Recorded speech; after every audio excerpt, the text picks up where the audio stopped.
Okay, so this is a satobria, a Champion satobria 7GCAA, and those letters designate the type of motor, the kind of prop, the landing gear, if it has flaps and stuff like this. This has a fixed pitch prop, so the prop just stays in one position, and it's simpler and lighter than a constant speed prop, which has a mechanism to turn it, and it's more effective on takeoff and climb.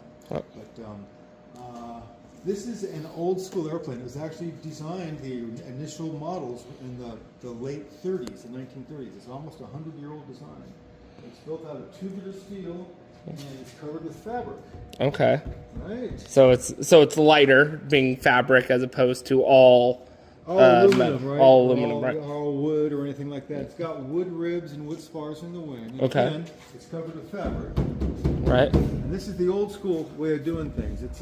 It's a good way to get a flying surface and keep it light. And actually, they fly really well, the fabric airplanes. So made out of seconite, which is a polyester.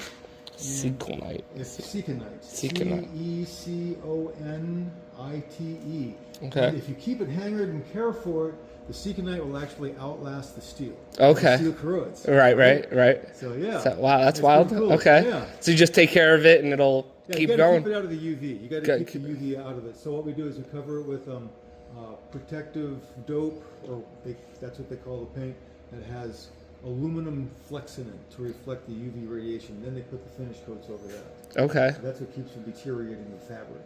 And so when you're flying this by yourself, you're in the front seat? Front seat, right. Front seat, okay, because a lot of tail wheels, they'll, like the pits, you sit in the back seat when you're flying solo. Yeah, that's for weight and balance considerations.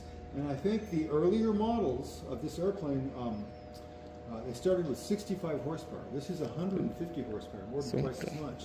But of course, a 65 horsepower motor weighs a lot less. So I think they sat in the back. I don't know. I'm not an expert on the lineage of the aircraft. But there's a lot of aircraft that you do sit in the back. The Cubs, it's a weight and balance issue, I think. Okay. So yeah. So it's not necessarily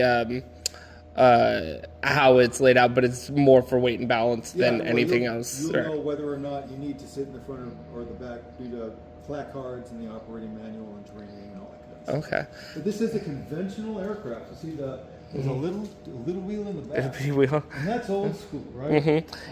Most people learn on airplanes that have nose wheels. Right, like your 172.